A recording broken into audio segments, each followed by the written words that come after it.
300 years of silence had a name, the Hollow Reach. No fleet that crossed its border ever came back. Not one ship, not one body, not even a scrap of metal. Just empty space where proud armadas used to be. Admiral Taurus Vey did not believe in ghosts. He believed in numbers, and the numbers were getting worse. Each year the dead zone grew a little larger, swallowing more stars, creeping closer to worlds with people living on them. He had spent 10 years building something no one thought possible, a fleet made of 17 different alien species, all agreeing to work together for once. It was the largest combined force the galaxy had ever seen, and he was terrified it would not be enough. The council back home had one more demand before approval. They wanted a new species included, one barely a few years into galactic contact. Taurus Vey had heard of them. Humans.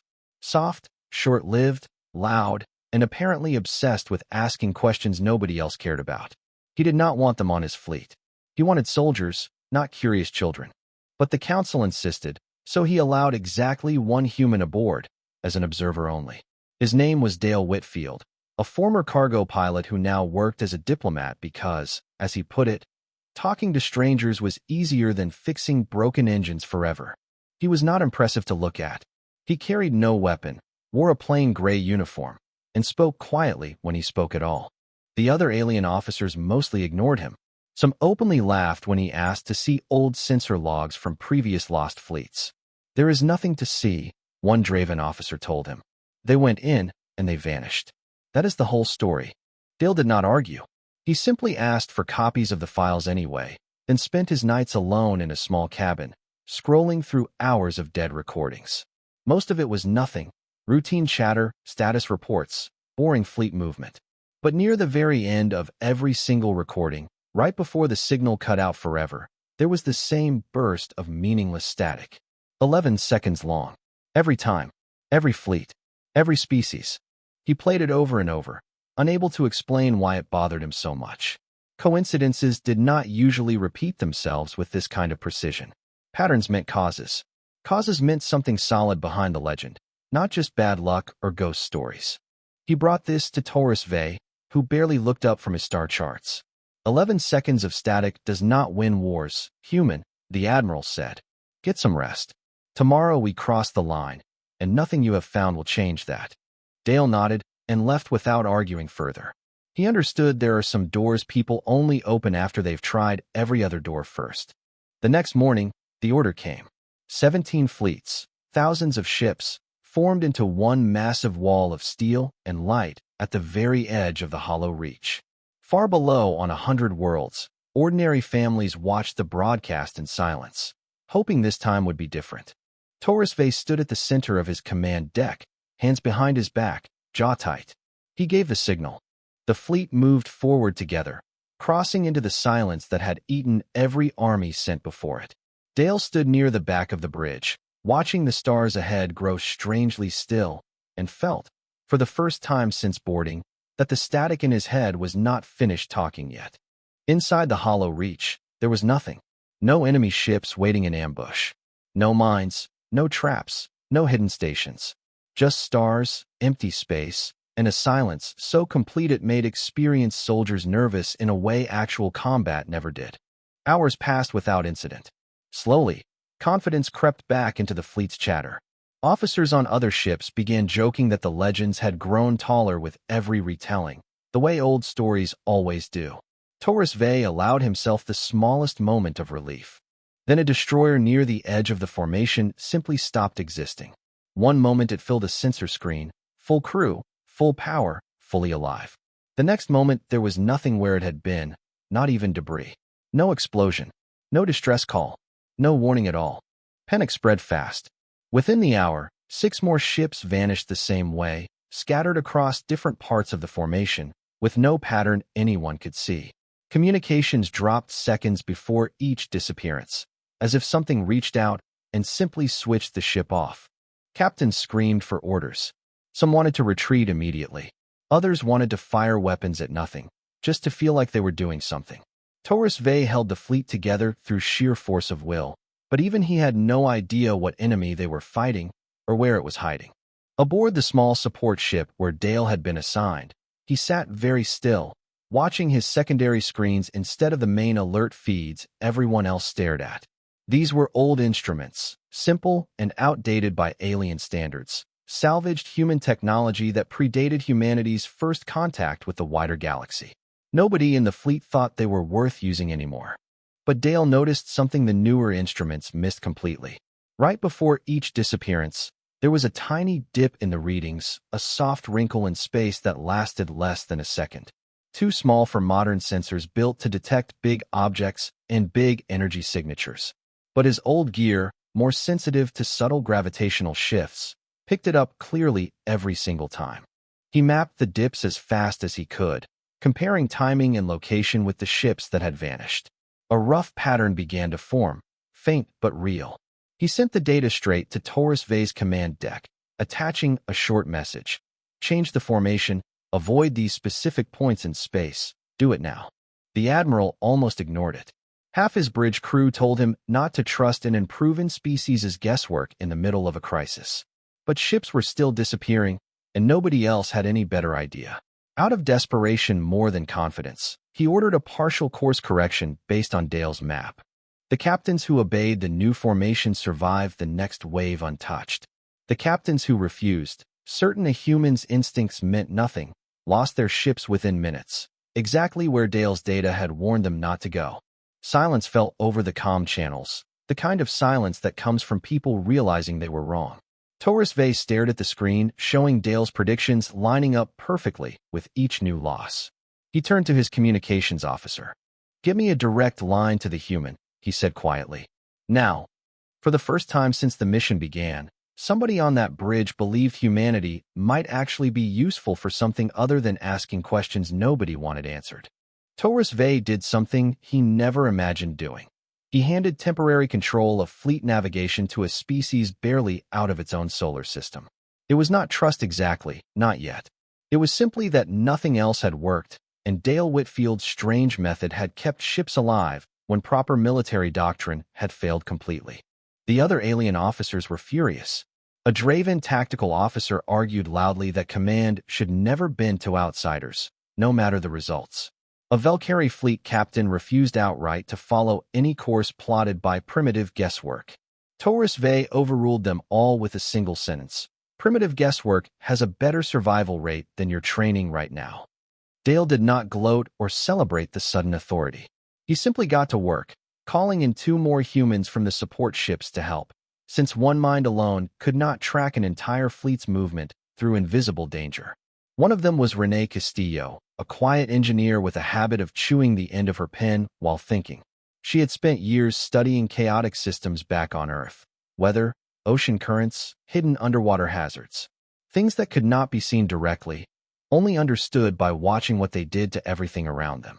"We're not hunting a ship," Renee said during their first real planning session. "We're hunting a pattern, something with a rhythm. Find the rhythm, and we find the safe paths." Working together, they pulled apart days of sensor data, searching for the exact rhythm of the dips Dale had first noticed. Slowly, a deeply uncomfortable shape began to form. The disappearances were not random predator strikes. They followed cycles, almost like feeding times. Certain regions of space went active on a rotation, then went quiet again, then activated somewhere else entirely. It was the kind of behavior you'd expect from something alive, not something mechanical. The thought chilled everyone who heard it, including the humans saying it out loud for the first time. If it behaved like something alive, Dale reasoned, then it might be avoidable, not through stronger weapons, but through smarter movement.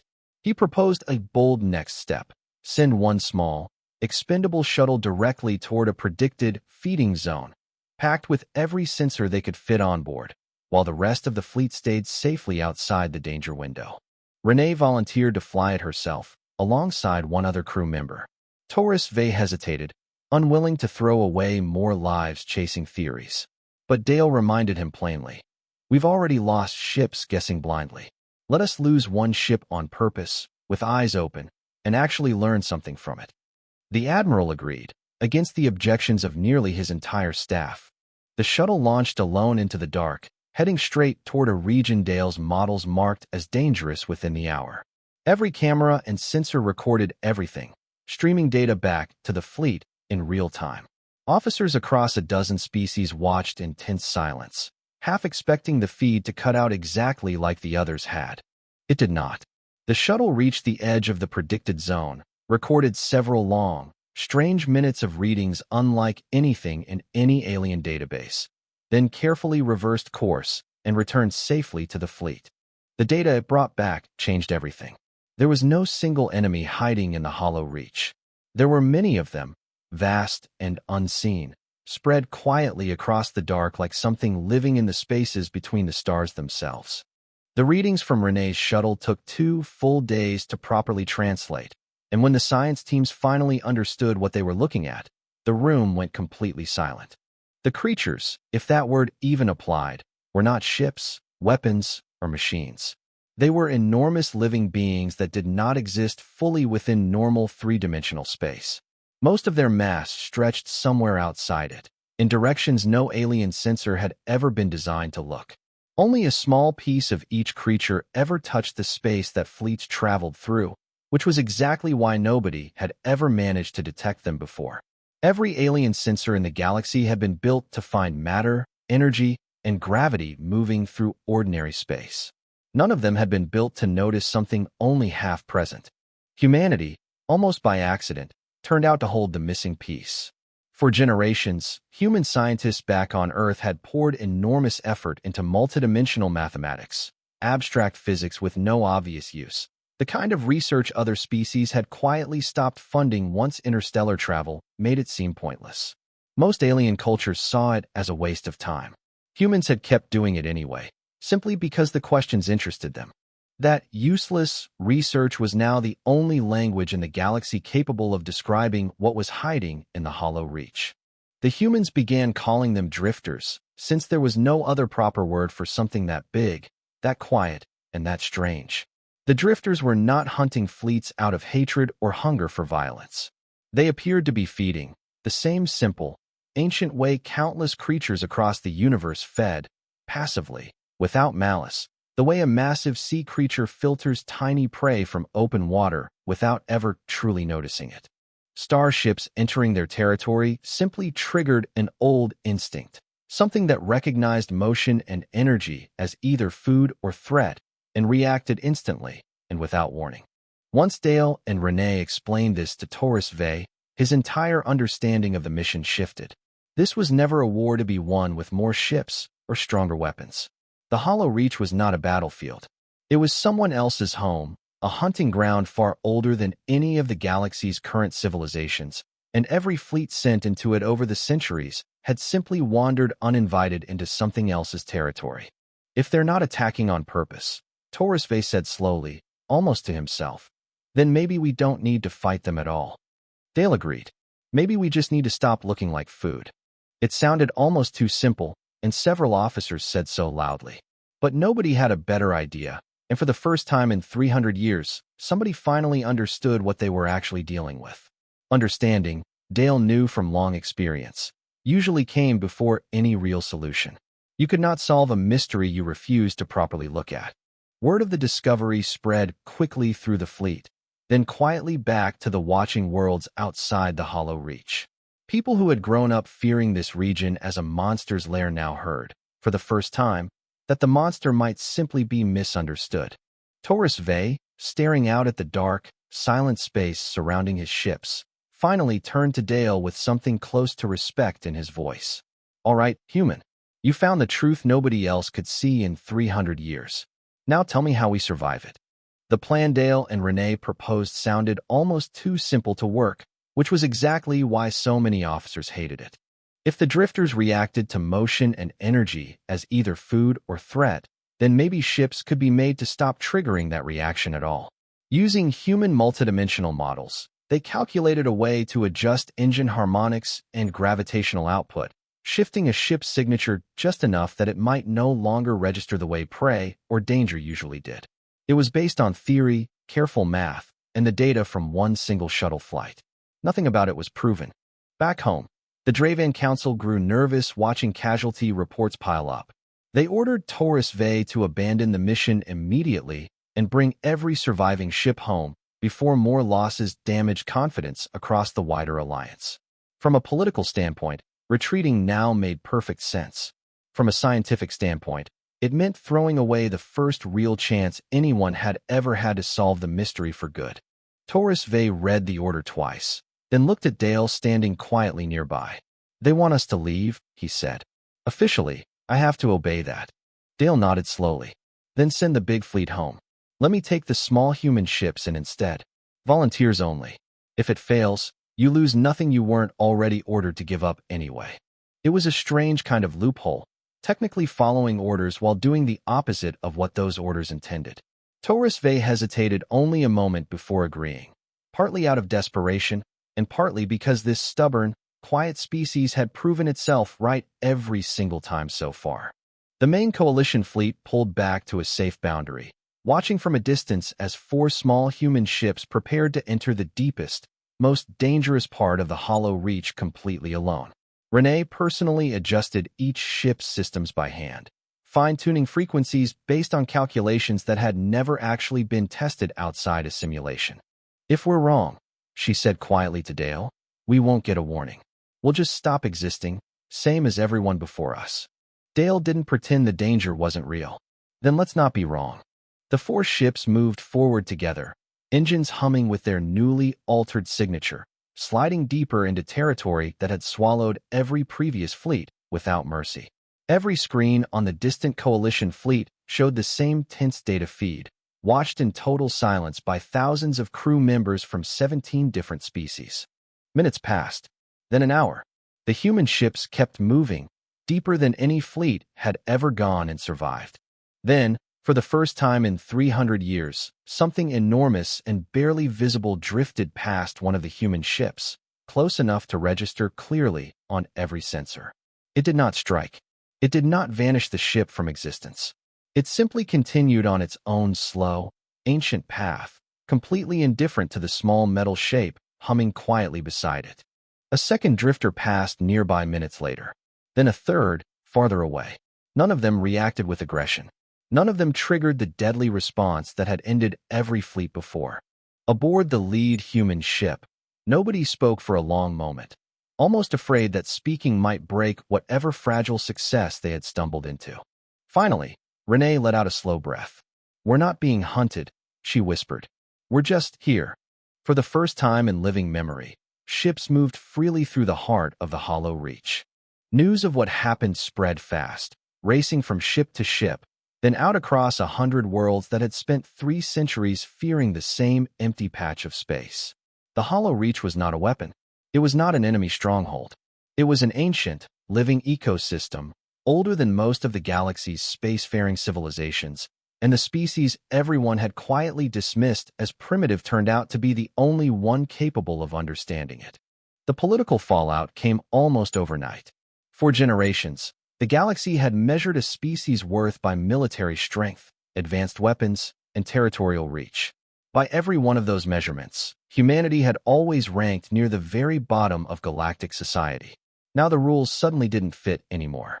The Draven Council, the same officials who had reluctantly allowed exactly 1 human observer aboard the fleet, found themselves forced to publicly credit Dale Whitfield and his small human science team with solving a mystery that powerful, heavily armed militaries had failed to crack for 300 years.